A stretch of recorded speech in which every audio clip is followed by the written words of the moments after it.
High প্রিয় সবাই, আশা করি আমাকে শুনতে পাচ্ছেন। রিস্টার্ট ইয়োরসেলফের আজকের সম্ভবত 59তম দিনের আলোচনায় আমরা যোগ দিলাম এবং আজকের দিনটা একটা স্পেশাল ডে, কারণ আজকে আমরা প্যারেন্টিং বিষয়ে আমাদের আলোচনা শুরু করতে যাচ্ছি। আই হোপ আপনারা আমাকে শুনতে পাচ্ছেন এবং নতুন সেট ঘুরিয়ে ঘুরিয়ে, কারণ প্রত্যেকটা লেকচারের জন্য আমার কাছে মনে হচ্ছে একটা ডিফারেন্ট ব্যাকগ্রাউন্ড থাকা দরকার এবং এটা খুব ইম্পর্টেন্ট। আমি পার্সোনালি বিশ্বাস করি, কারণ এক সময় খুব মঞ্চ নাটক দেখতাম এবং মঞ্চ নাটকে যারা অভিনেতা এবং অভিনেত্রী তারা অনেক কষ্ট করেন, কারণ ওখানে তো ইচ্ছা মতো মাইক্রোফোন বা অন্য কিছু পাওয়া যায় না। সো টোনালিটির অনেকগুলো বিষয় আছে। তো আমার যারা পরিচিত, আমার একজন খুব পরিচিত বড় ভাই আছেন যিনি নাটক লেখেন এবং এগুলোর সাথে খুব কাজ করেন, মানে ওনার নেশা এবং ধ্যান ধারণা হচ্ছে নাটক। অপু ভাইয়ের কথা বলছি, I am not sure Apu ভাই শোনেন কিনা। এগুলো থেকে উনি বহু দূরে শিল্প সংস্কৃতির মানুষ। তো অপু ভাইকে আমি জিজ্ঞেস করতাম যে আচ্ছা, এত কষ্ট করে নাটকে সেট চেঞ্জ করতে হয় কেন? তখন আমি জেনেছিলাম যে ব্যাকগ্রাউন্ড আসলে একটা জিনিসকে উপস্থাপন করার ক্ষেত্রে খুব গুরুত্বপূর্ণ ভূমিকা রাখে এবং সব কিছুতেই আসলে একই রকম ব্যাকগ্রাউন্ড হলে একটা ঘটনাকে নাইস ওয়েতে এক্সপ্লেইন করা যায় না। এই জন্য একটু কষ্ট করে হলেও নাটকের সাথে সম্পৃক্ত লোকেরা ওই মঞ্চ নাটক চলার মধ্যেই সামান্য সময়ের মধ্যে সেট চেঞ্জ করে ফেলেন, কখনো লাইটিং চেঞ্জ করে ফেলেন, সো দ্যাট যারা উপস্থিত দর্শক শ্রোতা তাদের মধ্যে বেশি আবেদন তৈরি করা যায় এবং নাটকের যে মূল মেসেজটা সেটা জানে নাইস ওয়েতে দেওয়া যায়। আমি ওই জন্য চেষ্টা করি একটা ঘরের মধ্যেই আমার স্টাডি রুম থেকে কত রকমভাবে আপনাদের সামনে কানেক্ট হওয়া যায়। সো এটা প্যারেন্টিং এর সেট, হোপফুলি এরকমই থাকবে আগামী যতটা দিন আমরা প্যারেন্টিং নিয়ে আলাপ করব। এবং আজকে প্রবাবলি আমরা একটু এলোমেলো আলোচনা করব, কারণ আজকে প্রথম দিন ক্লাসেও স্যারেরা যখন প্রথম দিন আসে দেখবেন খুব বেশি পড়ানো হয় না, নানান গল্পগুজব পরিচয় এইসব দিয়েই শেষ হয়ে যায়। সো আজকের পরিস্থিতিটা কি হবে আমি আসলে সেটা জানি না, যদিও আপনারা বেশিরভাগ মানুষই আমার আসলে পূর্ব পরিচিত, কাজেই খুব বেশি ভূমিকা দেওয়ার কিছু নাই। জাস্ট এতটুকু যে আমরা রিস্টার্ট ইয়োরসেলফ শুরু করেছিলাম একটা পার্টিকুলার বিষয়ের উপর আলোচনা করতাম আমরা, যেটা রিস্টার্ট ইয়োরসেলফ, এবং ওইখানে আমাদের নিজেকে পরিষ্কারভাবে চেনা, নিজের যে রিসোর্সগুলো আছে লাইক বডি, মাইন্ড, এনার্জি, সেগুলোকে রাইট ওয়েতে ইউটিলাইজ করা, দেন রেসপন্সিবিলিটি, এরকম অনেকগুলো জিনিস আমরা 15-16টা ক্লাসে শিখেছিলাম। তারপর আমরা কিছুদিন প্রশ্ন উত্তরের মধ্য দিয়ে জিনিসগুলোকে আরও প্র্যাকটিক্যাল করার চেষ্টা করেছি এবং আমাদের পার্সোনাল লাইফে কীভাবে সেটা ইমপ্লিকেশন আছে সেটা আমরা বোঝার চেষ্টা করেছি। দেন আমরা কতগুলো প্র্যাকটিসে হাত দিয়েছি, যদিও সেগুলো আমরা শেষ করতে পারি নাই। তারপর যত ছুটি বাড়ছিল, সাধারণ ছুটি আমরা এক্সটেন্ড করছিলাম এবং সেখান থেকে বের হয়ে আসলে আমরা বিভিন্ন শাখা প্রশাখায় চলে গেছি। এবং আমি সিনসিয়ারলি বিশ্বাস করি যে রিস্টার্ট ইয়োরসেলফের মূল ধারণা যেখান থেকে আমরা আলোচনাটা শুরু করেছিলাম সেখান থেকে আমরা আসলে বহু দূরে চলে এসেছি। এবং সত্যি কথা বলতে সেদিনকেও একজন সম্ভবত রোমান আব্বা লিখছিলেন যে আসলে রিস্টার্ট ইয়োরসেলফের বেসিক জিনিসগুলো না বুঝলে এই যতই আমি সামনের দিকে চলে যাই না কেন, এগুলো আসলে আমাদের কোনো কাজে উপকার আসবে না। যাই হোক, এর মধ্যে দিয়ে আমাদের ঈদ পরবর্তী নতুন পরিকল্পনা আমরা শুরু করেছি এবং যেহেতু আপনাদের মধ্যে একটা খুব ভালো আন্তরিকতা পাওয়া যাচ্ছিল যে আপনারা সহযোগিতা করছিলেন, গ্রুপে লিখছিলেন, ডিরেক্টলি ইনডিরেক্টলি আমি বুঝতে পারছিলাম যে আপনারা আপনাদের জীবনের প্রতিদিন অন্তত আধা ঘন্টা 1 ঘন্টা সময় এখানে বিনিয়োগ করতে চান। সো আমিও ভাবলাম কেন নয়, আমিও করব সেটা। এবং আপনাদের যেহেতু লক্ষ্য আলাদা, অবশ্যই লক্ষ্য এবং উদ্দেশ্য অনেক মানুষেরই আলাদা হবে। যেমন বাজারে কেউ মাংস কিনে, কেউ মাছ কিনে, কেউ সবজি কিনে, এক একজনের উদ্দেশ্য অনুসারেই কিন্তু পারচেসটা হয়। সবাই কিন্তু এক ধরনের জিনিস আমরা কিনি না। কাজেই হয়তো সবাই রিস্টার্ট ইয়োরসেলফের মূল জায়গাটা হয়তো এখনো মৌলিক রিকোয়ারমেন্ট নাও হতে পারে, কোনো সমস্যা নাই। নিশ্চয়ই আমরা এই কথাগুলো বলতে থাকবো এবং একটা সময় আপনি হয়তো বোধ করতে শুরু করবেন যে কেন নয়, আমি তাহলে রিস্টার্ট ইয়োরসেলফের মৌলিক জিনিসটাও জানি। তাহলে সেই জানাটাকে ইনহ্যান্স করার জন্য, সেই জানাটা কন্টিনিউ করার জন্য তো আপনার সাথে আমার যোগাযোগটা থাকা দরকার। সাথে আমি এটাও ভাবলাম যে আচ্ছা, এই নলেজের বাইরে যে যদি কিছু নলেজ আমাকে সংগ্রহ করতে হয় তাহলে আমার কি করতে হবে। আমি দেখলাম আমাকে ডেইলি রাতে 1 ঘন্টা বা আধা ঘন্টা সময় দিতে হবে এই যে লাইভে, এবং সেটার জন্য পিছনে হয়তো আমাকে 1.5-2 ঘন্টা প্রতিদিন একটু রিসার্চ, অ্যানালাইসিস, কি বলবো না বলবো সেগুলো বোঝাতে হবে। আমি গভীরভাবে চিন্তা করে দেখেছি এটা কি আমার জন্য লাভজনক, আপনাদের জন্য না, আমার জন্য কি লাভজনক? আমার কাছে মনে হয়েছে ইয়েস, আমার জন্য লাভজনক। এবং আমি যে বয়স অতিক্রম করছি, আচ্ছা বয়স নিয়ে একটু কথা বলবো যেহেতু কালকে জন্মদিন পার হয়েছে।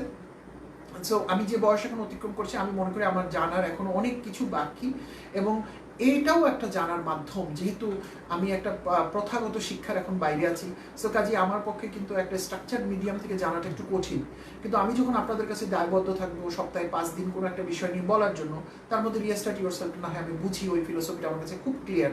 কিন্তু আমি যখন প্যারেন্টিং নিয়ে কিছু বলতে যাবো, আমি যখন ক্যারিয়ার নিয়ে কিছু বলতে যাবো, আমি যখন একটা বই নিয়ে কথা বলবো, একটা সিনেমা নিয়ে কথা বলবো, তখন বাধ্য হয়ে আমাকে স্টাডি করতে হবে, অথবা আমাদের আগের দিনের স্টাডিগুলো আমাকে সুন্দরভাবে সাম আপ করতে হবে, যাতে আমি সুন্দর উপায়ে আপনাদের সামনে উপস্থাপন করতে পারি।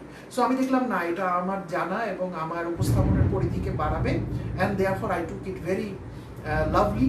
অ্যান্ড মনে করবেন না আপনাদের উপকারের জন্য আমি কাজটা করছি, আসলে আমি আমার নিজের উপকারের জন্যই কাজটা করছি, আমি ট্রুলি সেটা বলে দিলাম।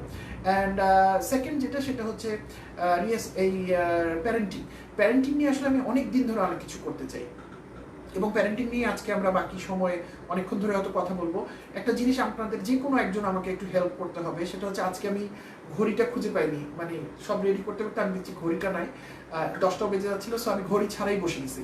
সো আমি যেহেতু ঘড়ি ছাড়া, সো আমার জন্য সময়ের কোনো জ্ঞান এই মুহূর্তে আমার কাছে নাই। সময় কিভাবে পাস করে এটা নিয়ে আমি আপনাদের আরেকদিন বলবো। সেটা রিস্টার্ট ইয়োরসেলফের একটা বিষয়, যে সময় কিভাবে অ্যাপারেন্টলি কখনো অনেক দ্রুত পাস করে, কখনো খুব ধীর স্থিরভাবে পাস করে। এটা অনেকগুলো কারণ আছে, এবং এটা সে মনের সাথে আসলে সময়ের একটা অলিখিত একটা আন্ডারস্ট্যান্ডিং আছে। আর সময় মানে কিন্তু আমাদের জীবন, সেটাও খেয়াল রাখতে হবে। পৃথিবীতে আমাদের সবার সব কিছু আছে, কিন্তু কয়েকটা জিনিস লিমিটেড, সেটা হচ্ছে সময় তার ভিতরে একটা। অন্যান্য কথায় চলে যাচ্ছি। সো আমার যেহেতু আজকে ঘড়ি নাই, এবং আমি সময় অ্যাপারেন্টলি কীভাবে যাচ্ছে আমি বুঝতে পারবো না। যদি আমি খুব গভীর আলোচনায় চলে যাই এবং সেটা যদি আমি এনজয় করি, তাহলে মুহূর্তের মধ্যে 1 ঘন্টা সময় চলে যাবে আমার কাছে মনে হবে। আর যদি আমি সময়ে বা আমি যদি ভালো না এক্সপ্লেন করতে পারি, তাহলে দেখা যাবে সময় যাচ্ছে না, সময় যাচ্ছে না। সো আমি আসলে অ্যাপারেন্টলি বুঝতে পারবো না। আমার মনে হয় আপনারা যদি কেউ একটু পোস্ট করেন টাইম মাঝে মাঝে, মেবি এভরি 5 or 10 minutes, ওকে, যে এখন কয়টা বাজছে বাংলাদেশ সময়, তাহলে আমার জন্য অনেক সুবিধা হবে। সাইফুল্লাহ রিফাত বলছেন, স্যার আপনার ইউটিউবের 95% ভিডিও অলরেডি দেখে ফেলেছি। থ্যাংক ইউ সাইফুল্লাহ ভাই, অনেক সাইফুদ্দিন ভাই অনেক ধন্যবাদ। ওকে, আমরা আবার আমাদের আলোচনায় ফিরে আসি। কাজে আমাকে যদি একটু টাইমের ব্যাপারে আপনার নলেজ দেন, তাহলে আমার জন্য একটু সুবিধা হবে। ওকে, আমি প্যারেন্টিংয়ে ফিরে আসবো। তার আগে আমি একটু জন্মদিনের কথা বলি। সেটা হচ্ছে কালকে ছিল আমার বহুল আকাঙ্ক্ষিত জন্মদিন। বহুল আকাঙ্ক্ষিত জন্মদিন এই জন্য বলছি, কারণ আমি 40 বছর হয়ে গেল আমার। সো আজকে 40 বছর একদিন। সো আমি আসলে 40 বছরের জন্য অনেকদিন ধরে অপেক্ষাও করছিলাম। এটা মনে করতে পারেন ঠেলায় পরে অপেক্ষা করা, মানে উপায় নাই, এই জন্য অপেক্ষা করা।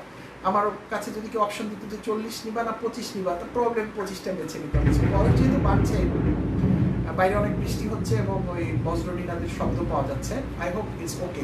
আমার বেশ ভালো লাগছে, কারণ ওয়েদারটা অনেক সুন্দর এবং বৃষ্টি হচ্ছে বাইরে।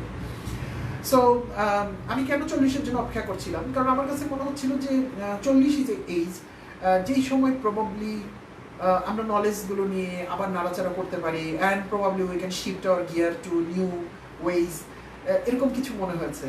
এবং খেয়াল করবেন, আমাদের অনেকগুলো গুরুত্বপূর্ণ ঘটনা কিন্তু আমাদের এইরকম বয়সকালেই হয়েছে অনেক মানুষের জীবনে। সো আমি ভাবলাম যে যেহেতু আমি রিস্টার্ট ইয়োরসেলফকে একটা নতুন মাত্রা দিতে যাচ্ছি, পাই নট 40 বছর থেকে শুরু করি, অ্যান্ড আগামী 10 বছর আমি ডেডিকেটেডলি, ইনশাল্লাহ যদি সৃষ্টিকর্তা চান, আপনারা দোয়া করবেন, এবং যদি আমার শরীর আমাকে সাপোর্ট করে, আগামী 10 বছর আমি ডেডিকেটেডলি রিস্টার্ট ইয়োরসেলফের এই তথ্য এবং এটাকে নিয়ে কীভাবে কাজ করা যায় সেই কাজটা আমি চালিয়ে যাব। এবং আপনাদের কাছে আমি একটা অনুরোধও করবো, সেটা হচ্ছে যেহেতু আমার জীবনের একটা বড় সময় আমি এসবের পিছনে দিয়েছি, শুধু restart yourself, my dreams for tomorrow এবং এই ধরনের কাজ, একটা বড় সময় আমি দিয়েছি, এবং সামনে আরও 10 বছর আমি এটা ডেডিকেট করবো। এবং আমার মনে হয় সামনের 10 বছর আমার জন্য আরও বেশি কি বলবো, ইনভেস্টমেন্ট ক্রুশিয়াল, কারণ সময় তো আমার কমে যাচ্ছে, এবং আমার মনে হয় এরপরে আসলে আমার শারীরিক এবং অনেক ক্যাপাসিটিও আস্তে আস্তে কমে যেতে শুরু করবে প্রকৃতির নিয়মে। আমার হয়তো মনে অনেক জোর থাকবে, কিন্তু আমি চাইলেও অনেক কিছু করতে পারবো না। So next 10 years is very crucial. আপনাদের সবার আমি সাহায্য চাই, এবং সাহায্য চাইটা অনেকভাবে। একটা হচ্ছে ট্যাকটিক্যাল বুদ্ধি দিয়ে সাহায্য, কারণ একটা জিনিসকে কীভাবে স্প্রেড আউট করা যায়, এটা কিন্তু একটা মার্কেটিং থট, তাই না? মার্কেটিং টাইপের একটা জিনিস। এই জায়গাটা আমি খুবই দুর্বল, এটা আমি একদম অন রেকর্ড আমি স্বীকার করি। আমি আসলে ঠিক জানি না একটা জিনিসকে কীভাবে প্রচার করতে হয়। আমার কাছে সবসময় মনে হয়েছে একটা জিনিস যদি সুন্দর হয়, ভালো হয়, মানুষই সেটা গ্রহণ করবে। এটা আমার বাবার আসলে শিক্ষা, এবং আমি ওই জায়গাতেই সবসময় ফোকাস করেছি এবং কনসেন্ট্রেট করেছি, এবং একটা ভালো কাজ কীভাবে করা যায়, ধরে রাখা যায়, সেই কাজটা আমি করার চেষ্টা করছি। এখনও দেখবেন আমি তাই করি। তবে অ্যাট দ্য সেম টাইম এটাও সত্য, যেহেতু আমি এখন সময়ের সাথে যুদ্ধ করছি, এবং সোশ্যাল মিডিয়া এবং মানুষের অনেক প্রায়োরিটি, মানুষ অনেক কিছুতেই থাকে। সো আমাকে হয়তো কিছুটা বুদ্ধিমত্তা দিয়ে কাজটাতে এগিয়ে যেতে হবে। এবং এই কাজটা করার ক্ষেত্রে আমি যেহেতু আমার নিজের মাথায় আসলে অনেক কিছু কাজ করে না, আমি আপনাদের সবার সাহায্য চাই। সাহায্য অনেক রকম হতে পারে। এগেইন আপনারা চাইলে বুদ্ধি দিতে পারেন, আপনারা কেউ চাইলে এখানে ইনভলভ হয়ে কাজটা করতে পারেন। It's open. জাস্ট আমাকে বলতে হবে যে ভাইয়া আমি এটা সোশ্যাল মার্কেটিং পার্টটা আমি দেখবো, বা ভাইয়া আমি এতটুকু কাজ করতে চাই। আমি এটা আপনাদের কাছে করার জন্য একটা অনুরোধ বা মিনতি করছি। এই জন্মদিনের চাওয়াই বলতে পারেন যে এই কাজটা কীভাবে আমি স্প্রেড করতে পারি। আমি গত কিছুদিন আমাদের বোধহয় 3600 আর 500 মেম্বার আমাদের। আমি যদি বলেছি আমি নাম্বারের দিকে অত তাকাই না, বাট আমার কাছে মনে হচ্ছে 50-60 দিন ধরে কাজ করছি। 3500 বোধ হয় রাইট নাম্বার না, আরও হয়তো এটা বেশি হওয়া উচিত ছিল। বা কবে তাহলে 3,60,000 হবে, সেটার জন্য কতদিন কাজ করতে হবে। আমি এটা ভাগ করেও দেখলাম, একদম অঙ্ক করে যে কত 20 বছর না 25 বছর ধরে কাজ করতে হবে। এটা লিটারেলি ইম্পসিবল, তাই না? প্র্যাকটিক্যালি তো এটা সম্ভব না। এইভাবে 27 বছর কাজ করে যদি 3 লক্ষ লোককে টাচ করা যায়, তাহলে এটা খুব একটা এফেক্টিভ আউটপুট হলো না। সো আমি আপনাদের কাছে খুব আবেদন করবো, আমি শিওর আপনারা অনেক স্মার্ট লোক এবং অনেক জায়গাতে আপনারা already you have proven your knowledge. So restart ইউরসেলফে এসে যদি আপনারা কিছু বুদ্ধি পরামর্শ দিতে পারেন, কেউ যদি কোনো কাজ করে দিতে পারেন আমাদেরকে, এটা ফিসাবিলিল্লাহি হয়তো যাবে, বা যে যে ধর্মের থেকে চিন্তা করছেন সেই ধর্মের নিয়ত নিশ্চয়ই সবার একটা দান খয়রাতের সুযোগ আছে। আমরা তো টাকা চাচ্ছি না, আমরা চাচ্ছি যে আপনি আপনার পরিশ্রম, আপনি মেধা দিয়ে আমাদেরকে কাজটা করে দেন। সো আমার একটা অনুরোধ থাকলো আপনাদের সবার কাছে, আমি হয়তো মাঝে মাঝে আপনাদের কাছে অনুরোধটা আমি ঝালাই করে দিব। অ্যান্ড আগামী 10 বছরের পরিকল্পনা মোরালেস বললাম। আর হচ্ছে আপনারা সবাই অনেকে উইশ করেছেন, সেজন্য অনেক ধন্যবাদ। এটা খুবই ভালো লাগে যে একটা বিশেষ দিনে মানুষ উইশ করছে, বিশেষভাবে মনে রেখেছে, কথা বলছে, উইচ ইজ ভেরি ইন্টারেস্টিং। এবং আমি আসলে এটার জন্য অপেক্ষা করি, বলেই দিলাম আপনাদেরকে। আমার কাছে খুব ভালো লাগে। অনেককে আমি দেখেছি যে তারা জন্মদিনটা সেলিব্রেট করতে চায় না। আমি চাই, আমি মনে প্রাণে চাই আমার জন্মদিন সেলিব্রেট করতে। এবং শুধু আমি যতদিন বেঁচে থাকবো ততদিন না, আমি এটাও চাই যে আমি যখন মরে যাব, আমরা তো থাকবো না, শরীর তো আর থাকবে না, আমরা জানি শরীরের মৃত্যু হয়, কিন্তু আমার কাজগুলো যখন থাকবে, যদি আপনারা কাজ দিয়ে উপকৃত হন, তাহলে আমার জন্য মৃত্যুর পরও আমার জন্মদিন সেলিব্রেট হয় এবং এটার জন্য একটা রেফারেন্স হয় আমার সন্তানের জন্য, যে তোমার বাবা এরকম ভালো কাজ যদি করে যেতে পারে, তাহলে তুমি কেন পারবে না। সো এটা একটা স্বার্থপরের মতো বলে দিলাম কথাটা, বাট আমার সত্য কথা বলতে আমার কোনো আপত্তি নেই। অ্যান্ড ফাইনালি আপনাদেরকে একটা গান পাঠিয়েছি। আমি জানি না গান আপনাদের কেমন লেগেছে। আমার কাছে মনে হলো যে আপনারা সবাই জন্মদিনের এত প্রশংসা করছেন, এত কিছু করছেন, সো ওয়াই নট আপনাদেরকে একটা গানটা শেয়ার করে দিই। আই হোপ আপনাদের ভালো লেগেছে। আমি আগেই বলে রাখছি যে বাইরে ওয়েদার খারাপ, কারেন্ট চলে যেতে পারে, ডিসরাপশন হতে পারে, হয়তো অফ হয়ে যেতে পারে ভিডিও।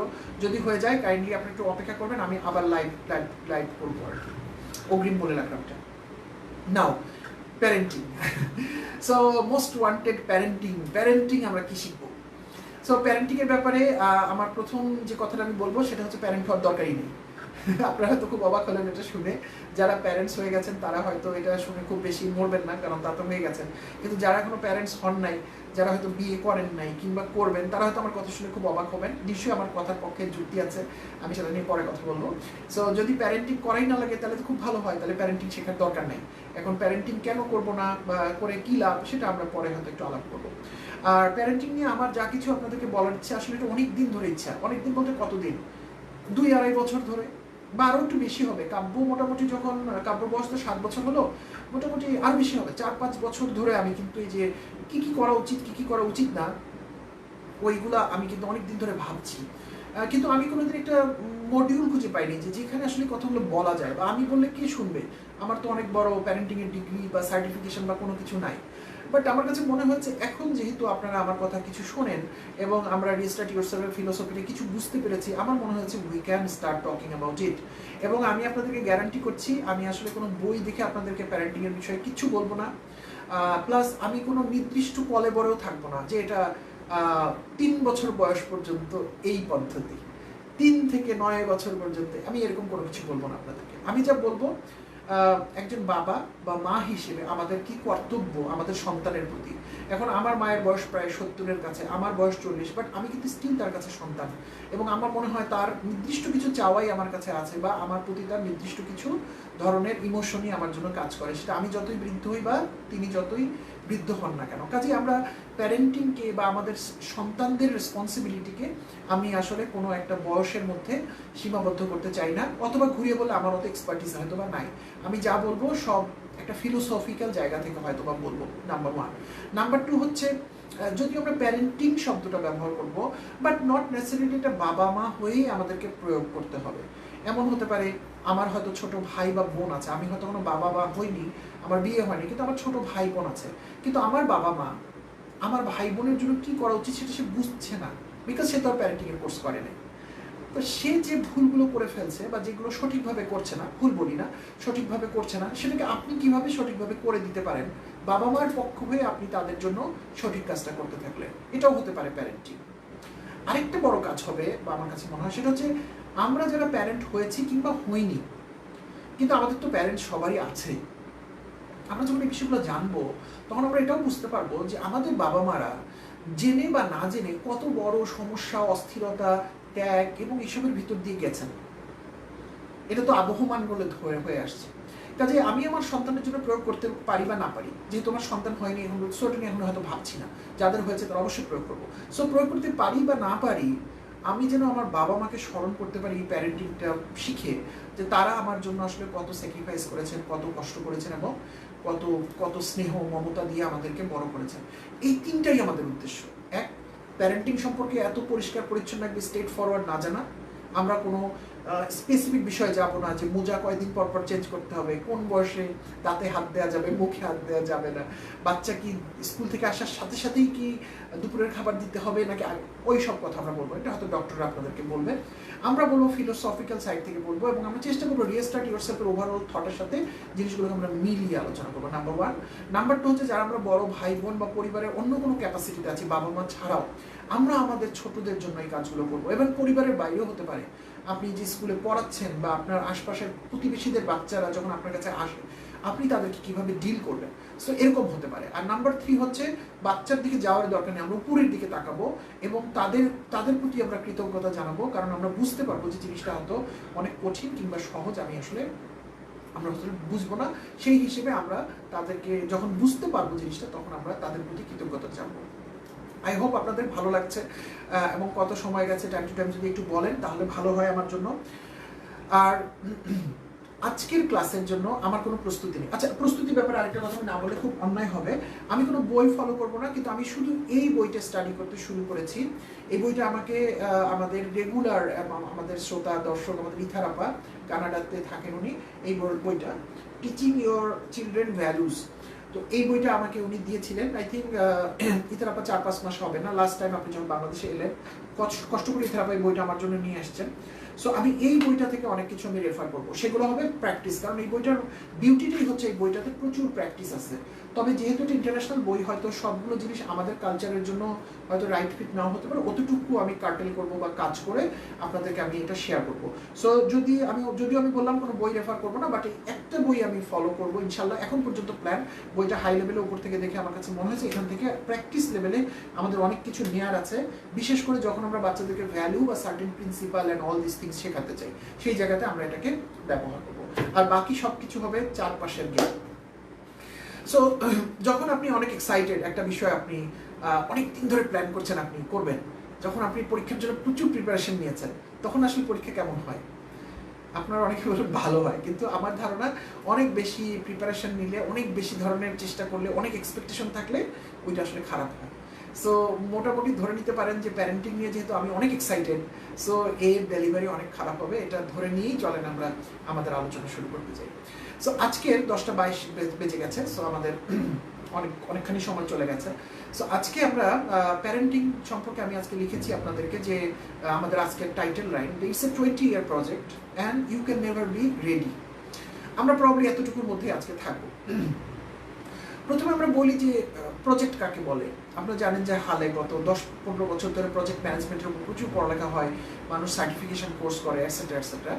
এবং প্রজেক্ট বলতে আমরা বোঝাই যে এমন একটা জিনিস যেটা একটা নির্দিষ্ট শুরু আছে, একটা নির্দিষ্ট শেষ আছে, একটা পার্টিকুলার স্কোপ এটা দিয়ে ডেলিভার করা হয়, এবং এটা ইউনিক ইন নেচার, অর্থাৎ এর আগেরটার সাথে এটা কোনোভাবে মিলছে না, এটা একটা নতুন ধরনের ডেলিভারি। তো অনেক সময় যারা হয়তো প্রজেক্ট ম্যানেজমেন্ট জাতীয় জিনিসপত্র হয়তো নতুন শোনেন, তারা হয়তো জিজ্ঞেস করেন কেন এরকম হবে, আমি যে গত বছর যে রিক্রুটমেন্টটা করলাম আর এই বছর যে রিক্রুটমেন্ট করছি একই তো কাজ। কিংবা আমি যে একটা ব্রিজ বানাচ্ছি, রংপুরে যে ব্রিজটা করলাম কালভার্ট একটা ছোট, এখন পাশের দিনাজপুরে যে ব্রিজটা করছি, তো একই কাজ, হুবহু একই জিনিস, তো এটা আলাদা আমি হচ্ছে কেন, প্রত্যেকটা প্রজেক্ট আলাদা হচ্ছে কেন? একটু ঠান্ডা মাথায় চিন্তা করে আমরা দেখতে পারি যে হ্যাঁ, কতগুলো প্রজেক্ট দেখতে আইডেন্টিক্যাল, অর্থাৎ ওরকম একটা কালভার্ট আপনি এখানে বানাবেন, হুবহু এক, design, material, way of work সব কিছু এক, কিন্তু টাইমের রেসপেক্টে আপনি যদি চিন্তা করেন তাহলে এটা আপনি গত বছর করেছেন বা গত মাসে করেছেন, এখন আপনি এটা নতুন করে করছেন। আরেকটা কারণে এটা নতুন হয়, লোকেশনটা আলাদা হয়। ওটা রংপুরে করেছেন, এটা দিনাজপুরে করছেন। আবার অনেক সময় এরকম হতে পারে যে এক জায়গায় করা হয়েছিল, ভেঙে গেছে, এখন নতুন করে করা হচ্ছে, তার লোকেশনও এক, কিন্তু সময়টা আলাদা হয়ে গেল। এবং সময় আলাদা হয়ে যাওয়ার সাথে সাথে যে পরিস্থিতি চেঞ্জ হয়ে যেতে পারে, সেটা তো নিশ্চয়ই কোভিড সিচুয়েশনে বসে আমাকে আর এক্সপ্লেন করে বলতে হবে না। গত বছর ঈদ আমরা কেমন করেছি, এখনকার এবছরের ঈদ আমরা কেমন করে করলাম, গত বছরের পয়লা বৈশাখ আমরা কেমন করে করেছি, এই বছর পয়লা বৈশাখ আমরা কেমন করে করলাম। সো সময়ের সাথে সাথে আসলে সব কিছু ভালো বা মন্দের দিকে চলে যায়। এই কারণেই আমরা বলি যে প্রজেক্ট হচ্ছে সবসময় ইউনিক এবং ডিফারেন্ট, এবং একজন খুব হাইলি এক্সপিরিয়েন্স প্রজেক্ট ম্যানেজারের জন্য এই নতুন যে প্রজেক্টটা সে করছে তার জন্য এটা একটা আনফোর্সিন ইভেন্ট, এবং সে সেটা কমপ্লিট করতে পারবে কি পারবে না, যেদিন পর্যন্ত এটা শেষ হয়নি এবং ইউজার এটাকে ভালো মতো বুঝে নেয়নি, আমরা বলি ইউজার অ্যাকসেপ্টেন্স, ততক্ষণ পর্যন্ত নিশ্চিত করে বলা যাচ্ছে। সো আমার কাছে মনে হয়েছে প্যারেন্টিং একটা প্রজেক্ট। কেন প্রজেক্ট? এগেন এটার একটা শুরু আছে, শুরুটা আমরা হয়তো ধরে নিই বাচ্চার জন্মের দিন, কিন্তু আসলে না, এরও একটু আগে থেকেই শুরু হয়। আবার হয়তো একটা নির্দিষ্ট বয়স পর্যন্ত আমরা ধরে নিতে পারি, যদিও আমরা এক একজনের বাচ্চার জন্য এক একটা বয়সকে রাইট মনে করি। হয়তো কোনো বাচ্চাকে হয়তো আমাদের 16 বছর পর্যন্ত গাইড করতে হয়, কোনো বাচ্চাকে হয়তো 10 বছরের মধ্যেই সে শিখে ফেলে সব কিছু, হয়তো ওই রকমের কন্ট্রোল সাপোর্ট হয়তো আর আমাদের লাগে না, এটা বয়সটা ডিফারেন্ট হতে পারে। এই জায়গাগুলোতে কিন্তু আমি একটু শেখি, খেয়াল করবেন, কারণ আমি বয়সের ব্যাপারে কিছু সঠিকভাবে বলতে পারছি না, বিকজ আমি মেডিকেল সায়েন্স থেকে আমার কাছে ওরকম কোনো গাইডেন্স নাই, বা আমি আসলে জানি না যে কত বছর বয়স পর্যন্ত সাপোর্টটা দেওয়া উচিত। এই জায়গাগুলো আপনারা নিজ গুণে মিলিয়ে নেবেন আর কি। বাট এটা তো আমরা বুঝলাম যে বয়সের সাথে সাথে এটা ডিফারেন্ট হয়ে যেতে পারে। আপনার হয়তো আগের সন্তানটা ছেলে ছিল, পরের সন্তানটা মেয়ে, তাহলে তো আপনি একভাবে করতে পারছেন না জিনিসটা। কিংবা আগের সন্তানটা ছেলে, এখনকারটা ছেলে, বা বোধ মেয়ে, কিন্তু সেই সময় আর এই সময় তো আলাদা। আবার বিং হিউম্যান বিইং, ব্রিজ না হয় দুইটা, সব কিছু এক, দুইটা মানুষের স্কোপ কখনো একরকম হয় না, চিন্তা ভাবনার ধরন, কথা বলার ধরন, বোঝার ধরন, ইমোশনাল ম্যানেজমেন্ট এটসেট্রা তো আলাদা হয়ে যাবে। কাজেই এটা একটা প্রজেক্ট, এবং এটা একটা শুরু এবং একটা শেষ আছে, প্রত্যেক বাচ্চার জন্য আলাদা আলাদা এটা স্কোপ আছে একটা, মানে আমি কি ডেলিভার করব, এবং সময়ের সাথে সাথে এটা বদলে যাচ্ছে, এবং আবার স্কোপটাও বদলে যাচ্ছে, যেহেতু মানুষগুলো আলাদা, আমরা এক একটা নতুন মানুষ, একটা নতুন বাচ্চা আলাদা। কাজে এটা একটা প্রজেক্ট। নেক্সট কোয়েশ্চেন হচ্ছে, ওকে মানলাম, কিন্তু কত দিনের প্রজেক্ট? আমার কাছে মনে হচ্ছে এটা অ্যাটলিস্ট একটা 20 বছরের লম্বা প্রজেক্ট। 20 বছরের লম্বা প্রজেক্ট কেন? কারণ হচ্ছে ওই যে বললাম, জন্মের দিন থেকেও যদি আপনি ধরেন, আমাদের দেশে একটা ছেলে বা মেয়ে যতক্ষণ পর্যন্ত পড়াশোনা শেষ করে একটা চাকরি বাকরি বা একটা নিজস্বভাবে উপার্জনের জায়গাতে না পৌঁছেছে, অনেকের ক্ষেত্রে হয়তো আমরা বিয়ে শাদী পর্যন্ত চিন্তা করে ফেলতে পারি, সেক্ষেত্রে কিন্তু আরও বাড়ায় দিতে হবে একটা প্রজেক্টের টেনিউর, মেবি 25 বছর 30 বছর। সো ততদিন পর্যন্ত কিন্তু এটা শেষ হচ্ছে না, অর্থাৎ এটার ব্যাপারে আপনি কোনো কনক্লুসিভ কোনো কিছু নিচ্ছেন না। আমি একটু শুরুতেও বলেছি যে বাবা মা হিসেবে আমি মনে করি না কখনো কোনো বাবা মার দায়িত্ব শেষ হয়ে যায় ছেলেমেয়ের প্রতি, সে ছেলে যত বৃদ্ধই হোক না কেন। তাহলে তো এই প্রজেক্টের মেয়াদ আরও বড়, 40-50 বছর। কিন্তু ততটুকু যদি নাও হয়, যদি আমি ধরেই নিই যে বাবা মা মনে করছে যে না, আমি ভাই এত পারবো না, ওকে একটা নির্দিষ্ট লাইনে তুলে দিতে পারলে আমি বাঁচি, তাহলেও মিনিমাম 20 বছর। এখন এই যে 20 বছর মেয়াদি একটা প্রজেক্ট এটা আপনি নিতে যাচ্ছেন, এর জন্য আপনার অভিজ্ঞতা কি? লিটারালি আপনার অভিজ্ঞতা জিরো। যদি আপনি প্রথম সন্তানের জনক বা জননী হতে যাচ্ছেন, তাহলে আপনার কিন্তু কোনো অভিজ্ঞতা নেই, আপনি শুনছেন মানুষের কাছে, আপনার ধারণা এরকম। অনেক লোক আপনাকে অনেক কথা বলে, এবং লোকজন আবার যা বলে তা কিন্তু সব সঠিক হয়ও না। সেদিন আমি এটা বলছিলাম, যেমন ধরেন, এটা আমি তো একটু পরে বলতাম, কিন্তু এখন মনে পড়ে গেল ঘটনাটা, আমি বলি। মাঝে মাঝে আমাকে টাইমের রিমাইন্ডার দিয়ে যে আমার আই থিঙ্ক আমার বিয়ে হলো 2007 বা 2008, আমি একটু ভুলে গেছি, নিজের বিয়ে ভুলে যাওয়াই ভালো, প্রবলি 2008। আর কাব্যর জন্ম হচ্ছে 2013, তাহলে 9, 10, 11, 12, 13, সো 5 বছর পর কাব্যর জন্ম। সো এই সময়টা আমরা প্ল্যান করেছি, অবশ্যই আমি আমার ওয়াইফ আমরা প্ল্যান করে কাজটা করেছি। কিন্তু আমরা যখন গ্রামের বাড়িতে যেতাম, আই মিন আমার রংপুরের হারাগাছ যেতাম, আজকে আমার চাচাও একজন শুনছেন এখানে, আমি খেয়াল করলাম, থ্যাংক ইউ চাচা ফর জয়নিং আস।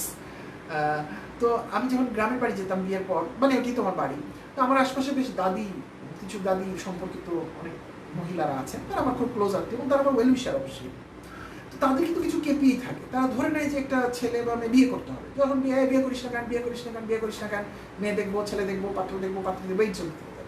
আপনি যেদিন বিয়ে করে ফেললেন, সেদিন তাদের এজেন্ডা চেঞ্জ হয়ে যায় বিরোধী দলের মতো, এজেন্ডা চেঞ্জ হয়ে গেলে এই তোর বাচ্চা কাচ্চা হয় না কেন, বাচ্চা কাচ্চা হয় না কেন, বাচ্চা নেই বাচ্চা নেই বাচ্চা নেই, কোনো সমস্যা আছে নাকি, তো এরকম অনেক সময় বলতো। তো প্রথম দিকে তো একটু লজ্জার সাথে আমরা ইগনোর করি।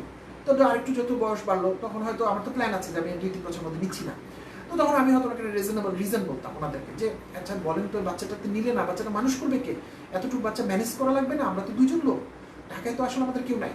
তখন ওই দাদিরা আমাদেরকে বলতো আরে কোনো ব্যাপারই চিন্তাই করিস না, আমরা চলে যাবো একদম ঘাটটি পাট্টি বাড়িতে বাড়ি চলে যাবো, তোর বাড়ি চলে যাবো, তোর বাসায় থাকি একদম বাচ্চা মানুষ করে দিয়ে চলে আসবো। তো যাই হোক তারা এরকম মিথ্যা আশ্বাস দিয়েছে। বিরোধী দলের কথা বললাম, এখন সরকারের মতো বলি, সরকার তো সবসময় বলে বা রাজনৈতিক দলগুলো আশ্বাস দিয়েই যায়। তো তারপরে আমরা তো বাচ্চা কাচ্চা নিয়ে নিলাম, 5 বছর পর কাব্য হলো ছোট্ট। এখন একটা বাচ্চা ম্যানেজ করা তো অনেক কঠিন, এখন তো লোক পাওয়া যায় না, আজকে এই সমস্যা কালকে ওই সমস্যা, কে হেল্প করবে বলেন, কয়েকদিন মানুষ হেল্প করবে। তো বা যারা খুব ক্লোজ তারা তো অনেক সময় হেল্প করে, দাদি নানিরা, তারপরে তো এখনকার লাইফ একটু ডিফিকাল্ট সবার।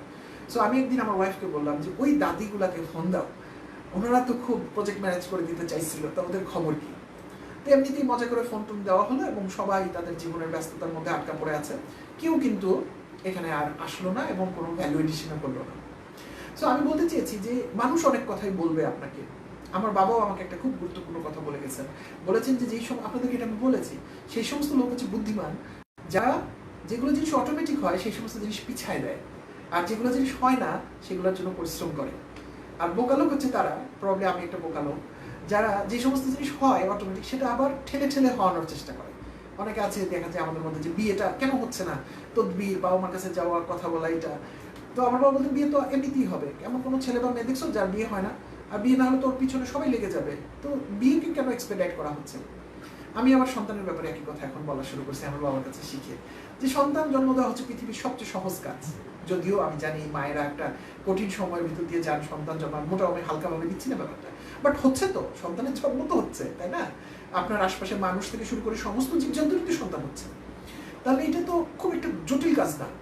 এটার জন্য অনেক আইএ বিএ পিএইচডি পাস করে আসতে হচ্ছে না, সন্তান জন্ম দেওয়ার পার্টটা। অবশ্যই ফিজিক্যাল অনেক স্ট্রেস আছে, সেটা আমি ছোট করছি না, আমার কথা ভুল বুঝবেন না আপনারা, বাট জন্ম দেওয়ার প্রক্রিয়ার মধ্যে তো আসলে আসলে অনেক অনেক নলেজের দরকার নেই, কোনো সার্টিফিকেটও লাগে না। আপনি একটা চাকরি নেবেন, একটা পাসপোর্ট নেবেন, একটা ভিসা নেবেন, আপনার সত্যায়ন করতে হয়, পরিচয়পত্র নিতে হয় ইত্যাদি।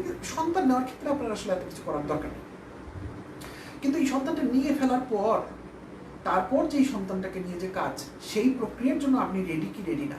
সেই জন্য আমি বলেছি যে এই যে 20 বছরের যে প্রজেক্ট, এই প্রজেক্ট নেওয়ার আগে 101 বার ভাবা উচিত আমাদের যে আসলে am I ready to take this project। এখন দেখা গেল আপনি একটা প্রজেক্ট নেওয়ার জন্য আসলে রেডি না, যে কোনো কারণে রেডি না, ধরেন এমনি সরকারেরই প্রজেক্ট কিংবা আপনার একটা ফ্যামিলির প্রজেক্ট, আমি বাচ্চা হওয়ার প্রজেক্ট বলছি না, বাচ্চা নেওয়ার প্রজেক্ট, যে কোনো একটা প্রজেক্ট, একটা ব্রিজ বানাবো, একটা কালভার্ট বানাবো, অমুক তো একটা কোম্পানি বানাবো, একটা স্টার্ট আপ দিব, অমুক পড়ালেখা করবো কিংবা এমবিএ করবো, হোয়াটএভার। এটা করার জন্য আমি ফাইন্যান্সিয়ালি রেডি না, আমি ইমোশনালি রেডি না, আমি লজিক্যালি রেডি না, আমার টাইমের রেডিনেস নাই, আচ্ছা তাহলে আপনি প্রজেক্টটা নেবেন? অফকোর্স আপনি নেবেন না, আপনি আরো বেটার টাইমের জন্য ওয়েট করবেন। এখন যদি দেখা যায় সেই বেটার টাইম লাইফে কোনদিন আসলোই না, তাহলে আপনি কি করবেন? তার জন্য আপনি হাউতাশ করবেন? অ্যাটলিস্ট রেস্টার্ট ইউরসেলফ থেকে আমরা বলি না আমরা হাউতাশ করবো না। যে কোনো ডেটে আমি একটা ইনফর্ম ডিসিশন নিতে চাই যে এই পরিস্থিতিতে আমি যে সিদ্ধান্তটা নিতে যাচ্ছি, এই সিদ্ধান্তটা আমার জন্য রাইট না রং। যদি রাইট হয় আমি ডিসিশন নিব, আমার জন্য রং হলে আমি ডিসিশনটা নিব না। কিন্তু এই ক্ষেত্রে দেখেন এই ব্যাপারটা কিন্তু আরও সিরিয়াস, কারণ আপনি কিন্তু রাইট আর রং আপনার নিজের সাথে কম্পেয়ার করছেন না। আপনি যে জিনিসটা করতে যাচ্ছেন এটা রাইট আর রং হয়তো শুধু আপনার না, ওই মানুষটার উপর ইম্প্যাক্ট ফেলতে যাচ্ছে, ওই যে অনাগত সন্তানটা। আপনি সিদ্ধান্ত নিয়ে ফেলেন আপনার ভালোর জন্য, কিন্তু ওর জন্য খারাপ হতে যাচ্ছে, তাহলে কি করবেন আপনি? তাহলে তো এটা আপনার করা যাবে না, কারণ আপনি নিশ্চয়ই এমন কোনো কাজ করতে পারেন না পৃথিবীতে, রেস্টার্ট ইউরসেলফে চলে গেছি আমরা, যেটা আপনার জন্য ভালো কিন্তু অন্যের জন্য খারাপ। সেটা তো প্রিন্সিপাল হলো না। হ্যাঁ, আমি আবেগের বশবর্তী হয়ে বলতে পারি যে ভাই এটা কি বলতেছেন আপনি, আমি আমার সন্তানের জন্য খারাপ কিভাবে চাইবো না, আপনি ইমোশনালি খারাপ চান না, কিন্তু আপনি যে কাজটা করতে যাচ্ছেন সেটার কনসিকুয়েন্স, সেটার পরিণতি যে ভালো, আপনি এটা কিভাবে শিওর? যেমন এক্সাম্পল এসে বলছে 20 বছর প্রজেক্ট ম্যানেজ করতে আপনি পারবেন না, এই দায় আপনি নিতে পারবেন না, ভাই অনেক টেনশন। তার মানে আপনি কিন্তু ওই মানুষটাকে, ওই নতুন যে বাচ্চাটা জন্ম নিল তাকে মানুষের মতো মানুষ বানানোর জন্য যে টোটাল এফোর্ট, সেটা আপনি নিতে রাজি হচ্ছেন না তার মানে। এবং এটা না হলে এর কনসিকুয়েন্স কি হবে? সে মানুষের মতো মানুষ হবে না, তো সেজন্য অমানুষ হয়ে যাবে। তখন এর দায়টা কি নিবে? আপনি তো নিতে চাইবেন না, আপনি বলবেন ওর দায়, কিন্তু ও বেচারের কোন দোষ? ও তো জন্মের প্রক্রিয়ার মধ্যে উনি অ্যাপ্লিকেশন দিয়ে যায়নি আপনার কাছে যে আমাকে একটু জন্ম দিয়ে দেন। সো এটা আপনি ডিসাইড করছেন, বাট যখন জিনিসটা ভালো হচ্ছে না তখন আপনি চাপিয়ে দিচ্ছেন অন্যের গায়ে। আমি হয়তো একটা কঠিন কথা বলছি, কিন্তু আমি সহজ করে দিচ্ছি এখন। এই যে আপনি চাকরি করে আসেন, ভাবি সাহেব চাকরি করে আসেন, আপনি অনেক স্ট্রেস নিয়ে আসেন, আপনি লক্ষ লক্ষ ডলার মিলিয়ন ডলারের হিসাব নিলাম অফিসের মধ্যে বসে, কিংবা চাকরির মধ্যে বসে মিলিয়ন ডলারের আপনি টার্গেট অ্যাচিভ করেন অথবা প্রজেক্ট প্ল্যান করেন। তাতে আপনার সন্তানের কি? আপনি বাসায় আসলেন, তো বাসায় তো আপনি সারাদিন পরে 8 ঘন্টা 10 ঘন্টা পর বাসায় আসলেন, এখন আপনি বাসায় এসে তো মানুষের মতো আচরণ করবেন, তাই না? আপনি যদি আপনার বসের উপর যে রাগ করে যে কথাগুলো বলতে পারেন না, আপনার ক্লায়েন্টের উপর যে কথাগুলো বলতে পারেন না, সেটা যদি এসে আপনি আপনার কাজের মেয়ে বা কাজের ছেলের সাথে যদি আপনার সন্তানের উপরে ঝাড়তে শুরু করে দেন, তাহলে তো actually you are not doing justice to the son or the daughter. ওই বাচ্চাটার কি দোষ? ও তো বলে নাই যে আপনি এই চাকরিটা করেন, ওইটাও বলে নাই আমাকে জন্ম দেন, ও আবার এটাও বলে নাই যে আমাকে আপনার স্যারের রাগ আমার উপর এসে ঝাড়েন। কিন্তু আপনি যখন এই কাজটা করে ফেলছেন out of stress, out of emotion, whatever reason you say, যারা রিস্টার্ট ইউরসেলফ হয়তো বুঝেন না, তারা এরপরেও হয়তো নানান কাহিনী কিসিং দিয়ে বলবেন যে ভাই এই কারণে হয় না, সে আর ভাই আপনি বুঝবেন না, ব্যাপারটা অনেক কঠিন, হোয়াট এভার ইট ইজ। ধরেন আমি বুঝবোই না ব্যাপারটা, এতই জটিল পরিস্থিতি ঘটে গেছে আপনার অফিসে, তার মানে আপনি যখন এটা করে যাচ্ছেন তার মানে ইউ আর নট রেডি। তাহলে আপনি যে রেডি হবেন না আজকে থেকে 5 বছর পরে, সেটা আমি কিভাবে জানবো? আপনি সবার আগে জানবেন। You are the first person to know যে আমি রেডি হবো কি হবো না। তো আপনি যদি রেডি নাই হন, তাহলে প্রজেক্ট কেন নিচ্ছেন? এই প্রজেক্ট নেওয়ার অপরাধ কার? আপনার। তাহলে তাতে আপনার পানিশমেন্ট হওয়া উচিত। তারপরও আমি কাল না পরশু জুম ডিসকাশনে আমি একটু সময়টা চলে এসেছিল, তখন আমরা বলেছি যে তারপরও আমরা রিস্ক নিতাম যদি কিনা আমরা দেখতাম যে human race is in trouble. কি বলেন ভাইয়া, আপনি এত কথা বলতেছেন, আর পৃথিবীর জনসংখ্যা তো কমে যাচ্ছে প্রতিদিন, এইভাবে চললে আর আপনার কথা শুনে যদি প্রজেক্ট না নিই, তাহলে তো মানুষ, পৃথিবী তো জনশূন্য হয়ে যাবে, এক সময় মানুষ থাকবে না। যেমন আমরা যে পান্ডা, তারপরে বিভিন্ন ধরনের সাপ, তারপরে এই যে ইদানিং আমরা রয়্যাল বেঙ্গল টাইগার নিয়ে আমরা করছি, কতটা আছে গুনে গুনে রাখা হচ্ছে, জন্মবৃদ্ধি হলে আমরা খুশি হয়ে যাই সবাই, বিশাল ব্যাপার, একটা বাঘ জন্মাইছে, হ্যাঁ রয়্যাল বেঙ্গলের হেরিটেজ থাকবে। পৃথিবীতে যদি মানুষের এরকম পরিস্থিতি হয়, তখন নয় আমরা এই সমস্ত চিন্তা করবো না, না মানুষের রেসকে তো আমাদের বাঁচায় রাখতে হবে, পৃথিবীতে একটা স্পেসিস, একটা প্রজাতি পৃথিবী থেকে বিলুপ্ত হলে কিভাবে হবে, সরি। কিন্তু সেরকম পরিস্থিতি তো হয় নাই, নাকি হয়েছে? অ্যাটলিস্ট বাংলাদেশে যে হয় নাই, আমি এটা সজ্ঞান আপনাদেরকে বলতে পারি, 70 কোটি মানুষ, এবং এই দেশে যদি একটা কোনো কিছুর সমস্যা থাকে সেটা হচ্ছে জনসংখ্যা। যদিও আমরা সমস্যাগুলোকে অনেকগুলো নামে চিনি, অনেকগুলা কিছু বলি, আমাদের আইন শৃঙ্খলা ঠিক নাই, আমাদের খাদ্য নাই, আমাদের পানি নাই, আমাদের অমুক নাই, আমাদের তমুক নাই, কিন্তু এগুলো নাই কেন? এগুলোর বেসিক জায়গাটা কি? সরকার পারছে কেন? পারছে না কারণ কিভাবে সামাল দিবে তারা? আপনি দেখেন, একটা সিম্পল হিসাব করা, আমার কাছে এমন স্ট্যাটিস্টিক্স নাই, আমি চিন্তা আগে থেকে মাথায় থাকলে আমি স্ট্যাটিস্টিক্স নিয়ে আসতাম বা আপনাদের পরে শেয়ার করে দেবো। আমার দৃঢ় বিশ্বাস আমেরিকায় প্রতি একটা পুলিশের আন্ডারে কতজন মানুষ, মানে কি বলবো, পুলিশ পার পার্সন অথবা per police how many head count, অর্থাৎ আমেরিকায় যতগুলো মানুষ আছে তাদেরকে ভাগ দিয়ে যদি আপনি পুলিশের সংখ্যা দিয়ে ভাগ দেন, তাহলে একজন পুলিশের আন্ডারে নিশ্চয়ই কটা লোক পড়বে? 100, 200, 1000, 5000, আমি জানি না সেটা কি। আমি 100% শিওর বাংলাদেশে তার থেকে কয়েকশো গুণ বেশি মানুষ হবে, অর্থাৎ পুলিশের সংখ্যা কম্পেয়ার টু জনগণের সংখ্যা। তাতে আমেরিকায় দেখেন তাদের পুলিশ কিভাবে ফেল করতেছে ম্যানেজ করতে। আমি তো বলবো আমরা স্বর্গের মধ্যে আছি। ওখানে দেখেন লুটতারাজ পর্যন্ত করে ফেলতেছে মানুষ। আমাদের এখানে তো মানুষ এভাবে লুটতারাজ করে না। ইভেন আমাদের যখন কোনো দাঙ্গা হাঙ্গামাগুলো হয়, আগে যে হরতাল টরতাল হতো, আমি দেখেছি হয়তো কাজ ভেঙে দিচ্ছে, এই করছে ওই করছে, কিন্তু লুটতারাজ তো আমি করতে দেখিনি এখন পর্যন্ত। হ্যাঁ, লুটতারাজ করে আরেক শ্রেণীর লোক, সেটা আবার আরেকটা, যেমন এই যে আমরা দেখেছি এবারও করোনার মানুষের চাল চুরি করে খেয়েছে, সেটা কিন্তু অন্য অন্য অন্য ধরন, আমি তাদেরকে মুক্তি দিচ্ছি না। কিন্তু আমি বলেছি পুলিশ যে আইন শৃঙ্খলা রক্ষা করে, সেই তুলনায় কিন্তু আমি মনে করি আমাদের দেশের মানুষ মাছমোর অনেক ভালো। আপনারা তো জানেন যে একবার নিউ ইয়র্কে একবার ব্ল্যাক আউট হয়েছিল, অনেকক্ষণ ধরে কারেন্ট ছিল না, সারা রাত ধরে মানুষ লুটতারাজ করেছে। কিন্তু একই রকম সময়ে বা বাংলাদেশে তো প্রতিদিনই ব্ল্যাক আউট হয়, গ্রামাঞ্চলে যেয়ে দেখেন যে হয়তো লোডশেডিং হয়, 2 ঘন্টা 3 ঘন্টা ধরে কারেন্ট থাকে না, কতক্ষণ থেকে কতক্ষণ কারেন্ট থাকবে এটাও জনগণ জানে, পাবলিক জানে। কিন্তু তারপরেও কিন্তু আমার মনে হয় না জেলা শহরের কোনো দোকানে ওই সময় লুটতারাজ হয়ে যায়, এরকম কোনো কিছু নাই, অ্যাটলিস্ট আমি শুনি নাই। তাহলে আমরা কিন্তু অ্যাজ এ মানুষ হিসেবে আমরা অনেক বেটার, কিন্তু তারপরও আমরা আইন শৃঙ্খলা রক্ষা করতে পারি না, তারপরও আমরা সঠিক পরিমাণ মানুষের চাহিদা পৌঁছায় দিতে পারি না, তারপরও রাস্তায় হাঁটলে আমরা মানুষের উপর উল্টে পড়ি। এর বড় কারণ হচ্ছে আমাদের প্রচুর মানুষ। শুধু ঢাকা শহরে কত মানুষ চিন্তা করেন, আমার মনে হয় নিউ ইয়র্কের সাইজ ঢাকার সাইজের সমান, আমি এরকম নাকি বাংলাদেশের সাইজের সমান, অথচ পুরো নিউ ইয়র্কে যত মানুষ আছে তত মানুষ সম্ভবত শুধুমাত্র ঢাকাতেই আছে, কয়েক কোটি, 2-3 কোটি। আই থিঙ্ক নিউ ইয়র্কের সাইজ বাংলাদেশের সমান হবে। তাহলে এই যে এত জনগোষ্ঠী নিয়ে আপনি আরো একটা প্রজেক্ট কেন নিতে যাচ্ছেন, এটা আমার কাছে আসলে ক্লিয়ার না একটু। এবং আপনি দেখেন, আমি আরেকটা কথা বলে নিই এই সুযোগে, সাধারণত বলার সুযোগ আসে না, কারণ যখনই কোনো রাস্তায় দুর্ঘটনা হয় এবং পথচারী মারা যায় তখন ফুল সেন্টিমেন্ট আমাদের পথচারীর কাছে চলে যায় এবং আমরা কিন্তু তখন বাসওয়ালা গাড়িওয়ালা ওদেরকে দোষ দিতে থাকি। কিন্তু আপনি ঢাকা শহরের যে কোনো রাস্তায় যদি আপনি গাড়ি চালান বা আপনি যান, আপনি দেখবেন মানুষ কীভাবে ইররেসপন্সিবলি রেকলেসলি রাস্তা পার হয়। খেয়াল করেছেন? আমার মনে হয় না পৃথিবীর কোনো দেশে মানুষ এভাবে রাস্তা ক্রস করে এবং উইদাউট হ্যাভিং এনি নলেজ কী হচ্ছে না হচ্ছে। এবং একটা হাতে মোবাইলে কথা বলতে থাকি আমরা, আর আরেক হাতে সুপারম্যানের মতো এরকম করে দেখাই দিই। সুপারম্যান কিন্তু তারপর গাড়ি থামতে গাড়িটা ধরতে হয় সুপারম্যানকে, যে তারপর গাড়ি অনেক দূর আসার পর থামে, সুপারম্যান অনেক কষ্ট হয়। কিন্তু আমাদের সুপার ওম্যান সুপারম্যানরা কিন্তু কোনো ব্যাপারই না, জাস্ট এবার যদি কোনো কারণে গাড়ি একটু টাচ লাগে তাহলে তো শেষ। সো এনিওয়ে, অবশ্যই আমাদের ড্রাইভারদেরও অনেক সচেতনতার দরকার। সো আমি আবার পূর্ণ কথায় ফিরে আসি যে যদি আমাদের হিউম্যান রেস নিয়ে একটা বিশাল সমস্যা হতো তাহলে হয়তো আমরা এটা নিয়ে চিন্তা করতাম। কিন্তু যেহেতু আমাদের হিউম্যান রেস নিয়ে এখন কোনো প্রবলেম হয় নাই, অ্যাটলিস্ট বাংলাদেশে হয় নাই, সেখানে আমরা কেন ঝামেলা নিয়ে একটা প্রজেক্ট নিতে যাচ্ছি যে প্রজেক্টটা ম্যানেজ করার সামর্থ্য হয়তো আমার হয়তো নাই। এবং এই যে একটা এত মানুষের ভিড়ে আপনি আর একটা নতুন মানুষ তৈরি করতে যাচ্ছেন, আমি দেখেছি অনেক যুক্তি দেওয়ার ভেতর আপনার খুঁজে একটা যুক্তি পেয়ে যাবেন যে ভাই আপনার সব যুক্তি মানলাম, সব ভাবলাম, ঠিক কথাই আপনি বলছেন, কিন্তু ভাই আমার সন্তানটা, আমার বাচ্চাটা, এইটা আমাকে একটু গলায় চড়াইতে হবে। রিস্টার্ট ইয়োরসেলফের মূল ভাবনার একবারে বাইরে চলে গেছেন আপনি। আপনার বলে কি আসলে? আপনি তো নিজেই জানেন না আপনি কে, এবং আপনার যে বডি সেটাও ক্ষণস্থায়ী। মেইন যে জিনিস দিয়ে আপনি সমস্ত কিছু এক্সপিরিয়েন্স করেন, যে আপনার বাচ্চা দৌড়ে এসে আপনাকে জড়াই ধরবে, কিভাবে আপনি বুঝবেন? Through experience. কয়টা ইন্দ্রিয়? ওই 5টা ইন্দ্রিয়। সেই 5 ইন্দ্রিয় হলে বডি তো থাকবে না। সেক্ষেত্রে আপনি কেন মনে করছেন যে আপনার সন্তান আপনার জাস্ট অ্যানাদার এন্টিটি? পৃথিবী তার জন্মানোর জন্য সৃষ্টিকর্তা একটা পদ্ধতি নির্ধারণ করেছে, যেভাবে আমরা জন্মেছি, এবং তার সারা শরীরের ভিতর পৃথিবীর মাসগুলো, মাটিগুলো যোগ হয়ে হয়ে একটা শরীরের আদল তৈরি করতে হবে তাকে। এজন্য একটা ডিএনএ ফর্ম করতে হবে, সেই ডিএনএটা আসার জন্য ক্রোমোসোমগুলো লাগবে, সেই ক্রোমোসোমগুলো আসার জন্য দুটো মানুষ আমরা কানেক্ট হয়েছি, এবং সেখান থেকে একটা বংশবৃদ্ধি হচ্ছে। এটা কি শুধু মানুষের হচ্ছে? না না না, সব প্রাণীর হচ্ছে। মানুষের এখানে আলাদাভাবে ইমোশনাল হয়ে পড়ার কোনো কারণ নাই, এটা একটা প্রক্রিয়া, জাস্ট একটা প্রক্রিয়া। পাখির হচ্ছে, ভাইরাসের হচ্ছে, এভিবার হচ্ছে। হ্যাঁ, ওরা হয়তো কোষ বিভাজনের মাধ্যমে, ওখানে হয়তো একটা পুরুষের একটা অংশ, স্ত্রীর একটা অংশ লাগে না, বাট দিন শেষে তো একই কথা, বংশবৃদ্ধি হচ্ছে।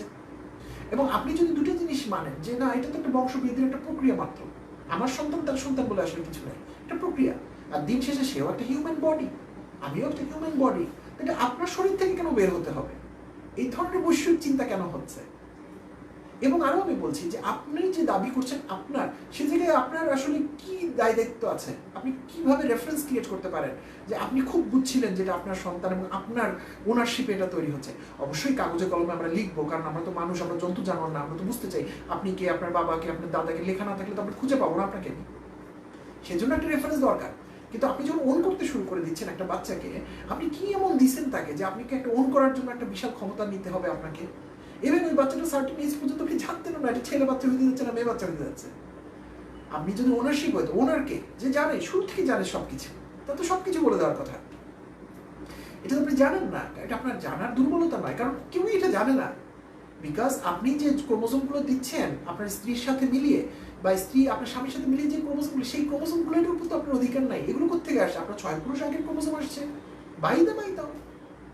আপনি যে একটা পুরুষ হিসেবে আপনার স্ত্রীর সাথে মিলিত হয়েছেন, বা স্ত্রী হিসেবে, আরে আপনার পুরুষ স্ত্রীর আইডেন্টিফিকেশন হয়েছে বাই আপনার বাবা মার কাছ থেকে, একজোড়া ক্রোমোসোম বাই হয়ে গেছে। নাইলে আপনিও একটা মহিলা হতেন, সেও একটা মহিলা হতো, অথবা আপনি একটা পুরুষ হতেন, সেও একটা পুরুষ হতো, অন্যের সাথে অন্য কিছু হতো।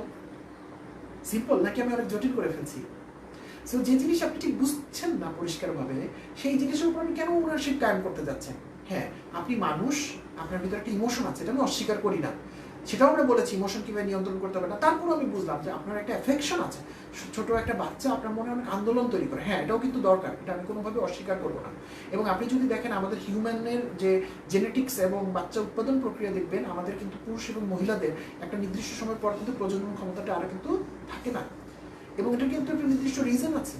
এটা রিজন হচ্ছে যে মায়েরা একটা নির্দিষ্ট সময় পর আর প্রজনন করতে পারবেন না, হাজবেন্ডরাও পারবেন না, বা বাবারাও পারবেন না, কিন্তু বাবাদেরটা হয়তো যে কোনো কারণে একটু বেশি সময় পর্যন্ত থাকে, কিন্তু মায়েরা পারবেন না। এর কারণ হচ্ছে মায়েদেরকে রেসপন্সিবিলিটি দেওয়া হচ্ছে, প্রকৃতি দিয়েছে, আমরা দেইনি, প্রকৃতি দিয়েছে বা সৃষ্টিকর্তা দিয়েছে, যে তারা একসময় ওই বাচ্চাটাকে বা তার পরের জেনারেশনের বাচ্চাটাকে গ্রো করবে, এবং এই গ্রো করার মধ্য দিয়ে সে ওই জেনারেশনটাকে ডেভেলপ করবে। মানে আজকের সমাজের সাথে আপনি কম্পেয়ার করবেন না, আজকে থেকে বহু বছর আগের কথা। একটা ছোট্ট বাচ্চা, একটা বানর বা একটা কুকুর বা একটা গরুর বাচ্চা কিন্তু জন্মানোর কিছুক্ষণ পর দৌড়দৌড়ি করতে শুরু করে দেয়, বাট মানুষ কিন্তু এটা পারে না। কাজে ওই ছোট বাচ্চাটা কিন্তু একটা টেক কেয়ার দরকার আছে, কারণ তখনকার প্রকৃতি কিন্তু অনেক বেশি কঠিন এবং ভয়াবহ ছিল। সো ওই বাচ্চাটাকে কে টেক কেয়ার করবে? কারণ যে মানুষটার প্রজনন ক্ষমতা আছে সে কিন্তু আরেকটা প্রজনন করবে এবং তার পুরো ফোকাস প্রজননের দিকে ফোকাস হয়ে যাবে। আমরা মানুষ হিসেবে চিন্তা করেন না বিষয়টা, আমরা ওভারঅল বলার চেষ্টা করছি। তাহলে যে বাচ্চাটা 2 বছর 3 বছর, তার মা তো আরেকটা প্রজননের দিকে চলে গেছে, আমরা কিন্তু সৃষ্টির আদিকালের কথা বলছি। তাহলে ওই 2-3 বছরের বাচ্চাটা সে তো সাপোজ সংকুল পৃথিবীর জন্য এখন খাপ খাওয়া উঠতে পারে নাই, সে তখন দৌড়ে পালাতে পারবে না, তাকে কে টেক কেয়ার করবে?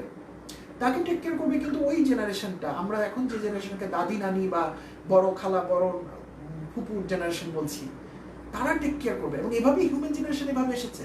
এবং এখানে একটা কিন্তু বড় ভূমিকা রেখেছে নলেজ ট্রান্সফারের জায়গাতেও। যদিও এখনকার নিউক্লিয়াস পরিবারগুলোতে আমরা এটা অনেক ফেল করছি, এবং আমি রিয়েলি হ্যাপি যে এখন আমি আবার খেয়াল করছি নিউক্লিয়াস পরিবারগুলো থেকে ভেঙে আমরা আবার বাবা মাকে ইনক্লুড করার চেষ্টা করছি, কষ্ট করে হলেও। কারণ আপনার ওই সন্তানটা সেই গল্পটা কোথা থেকেই শুনবে? 50 বছর আগের গল্পটা সে কোথা থেকে শিখবে? সব নিশ্চয়ই ট্যাব আর বইয়ের মধ্যে নাই। মানুষের কিছু নলেজ ট্রান্সফার করতে পারে, খুবই মূল্যবান। এবং historically over last 20-50 years or 20-50 or আরো মোর 150-200 ইয়ার্স এটাই কিন্তু করেছে আমাদের আগের জেনারেশনরা। আমরা আমাদের একটা নির্দিষ্ট সময় পর, আমি শিওর যারা আপনারা আমাকে শুনছেন, আমরা কিন্তু আমাদের দাদি নানির কাছেই ছিলাম একটা সময়।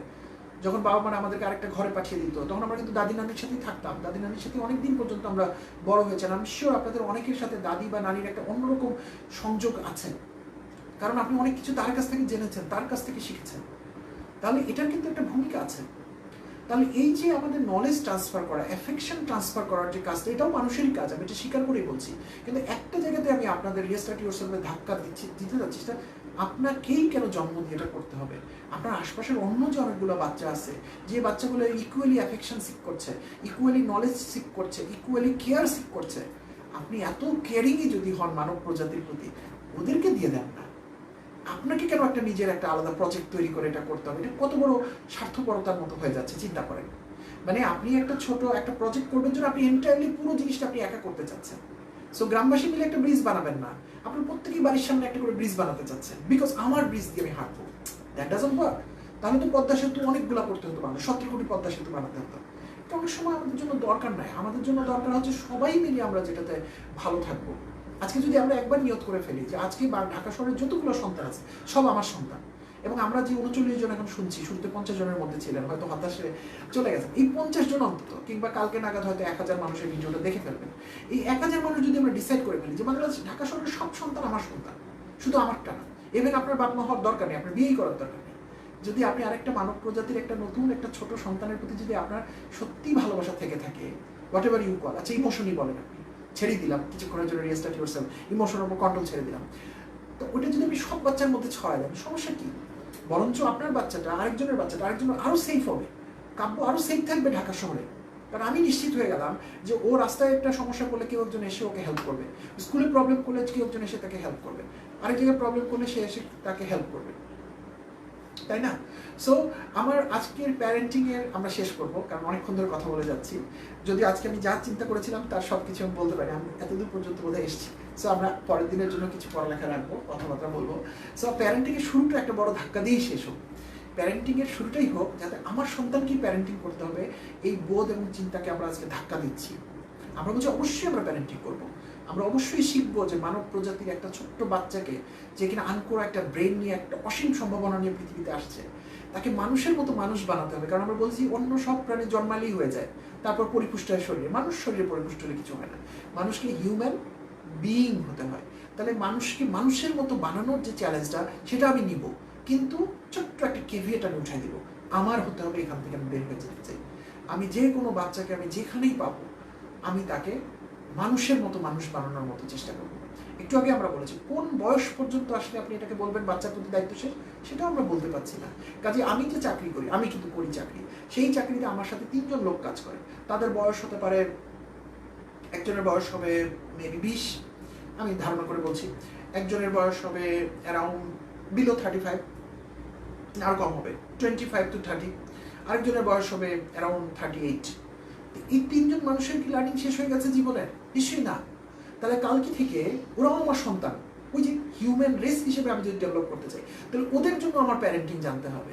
যে এই 39 বছর বয়সের লোকটা যে 40 বছরের লোকটার আন্ডারে আছে, যে কোনো কারণে চাকরির সুবাদেও আমার আন্ডারে পড়ে গেছে, কিংবা আরেকটা 28 বছরের ছেলে আছে, একটা 20 বছর, এই তিনটা মানুষকে আমি কিভাবে মানুষের মতো মানুষ বানাবো, এটা আমার দায়িত্ব। তাহলে আমার তো প্যারেন্টিং লাগছে, শুধু কাব্যর জন্য লাগছে না, ওদের জন্য লাগছে। সো আমরা প্যারেন্টিং শিখবো, কিন্তু আমরা নিজের ডিএনএ দিয়েই করতে হবে। এই জায়গা থেকে আমরা একটু বের হতে চাই। এবং আমি জানি না এটা কি আমি কোনো নর্ম সোশ্যাল কনটেক্সটের বিরুদ্ধে আমি বলছি কিনা, আমি যদি বলি তাহলে আমি ক্ষমা চাই, কিন্তু আমি যুক্তি দিয়েই বলতে চেয়েছি যে কেন দরকার আমাদের এত স্বার্থপর হবার। এবং আমি গ্যারান্টি দিয়ে বলতে পারি যে আপনারা যদি কেউ নিয়ত করে ফেলেন একবারের জন্য, ঠিক আছে ডিসাইড করে ফেললাম আমরা সন্তান নিচ্ছি না বা আমরা যাচ্ছি না ওই প্রক্রিয়ার মধ্যে, কিন্তু আমরা অন্যের সন্তানকে সন্তান মনে করবো, আমি মনে করি মাদার তেরেসা হওয়ার পথে প্রথম ধাপ আপনারা দিয়েই ফেলছেন। কিন্তু আনফর্চুনেটলি ওই যে আমরা বলেছি যে হার্ভার্ডের রিসার্চটার মতো ভালো নলেজ পাওয়া অনেক কঠিন, কিন্তু ফেলে দেওয়া খুব সহজ। সো মাদার তেরেসা এত বড় এক্সাম্পল ক্রিয়েট করে গেছে আমাদের, অথচ একই কথা আমাকে বলার জন্য কতক্ষণ 45 মিনিট ধরে কথা বলতে হচ্ছে, তারপরেও কিন্তু কনভিন্স না লোকজন। আমি শিওর কনভিন্স না, এবং আমি শিওর আপনার কনভিন্স না, সেটাই ভালো। সো দ্যাট কনভিন্স হওয়ার আগে আপনারা ভালো করে ভেবে চিনতে কনভিন্স হন।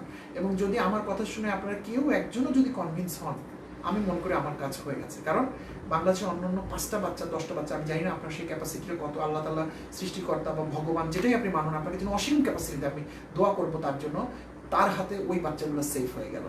আমার কাছে একটা ইম্পর্টেন্ট না। সন্তানের কথা যদি আপনি বলেন, যদি ফেসবুকে কতজন দেখছে সেখানে আমার কাছে সংখ্যা ইম্পর্টেন্ট না, কিন্তু মানুষ ভালো করার কাজ যদি হয়ে থাকে সেখানে আমার কাছে একটা ইম্পর্টেন্ট না, আমার কাছে 1 লক্ষ 1 কোটি অসীম পরিমাণ এটা সবচেয়ে বেশি ইম্পর্টেন্ট। কারা তাদের দায়িত্ব নেবে? আমাদের মধ্যেই হয়তো কেউ নেবে। আজকে আমরা শেষ করি, অনেক কথা বলে ফেলছি এবং আমি আসলে একটা জায়গায় এসে পৌঁছাইছি। আমি চাচ্ছি না এখান থেকে কথাটা সামনের দিকে যাক, এতটুকুই থাকুক এই সপ্তাহের ভাবনা। দিন শেষে আপনারাই সিদ্ধান্ত নেবেন। যদি আর প্রজেক্ট হাতে না নিয়ে যদি প্যারেন্টিং করতে চান সো ফাইন, আর প্রজেক্ট নিয়েও যদি প্যারেন্টিং করতে চান সেটাও ফাইন, কারণ এটা ফর্ম ফিল আপ করার মতো যে আমি জেনে বুঝে সিদ্ধান্ত নিলাম। বাট দিন শেষে আমরা প্যারেন্টিংয়ের আলোচনা কন্টিনিউ করবো, কারণ আমরা শুরুতেও বলেছি এটা যে শুধু নিজের ডিএনএওয়ালা সন্তানের জন্য আমাদের কাজে লাগবে তা না, আমার ছোট ভাই বোন, আমার বাবা মাকে অ্যাপ্রিসিয়েট করার জন্য, একটু আগে আমরা বললাম আমাদের চাকরির ক্ষেত্রে, আমাদের সমাজের ক্ষেত্রে, আমাদের সব জায়গায় আসলে আরেকটা মানুষকে কীভাবে আমি গ্রুম করবো, বড় করবো, সেই নলেজটা আমাদের দরকার পড়বে।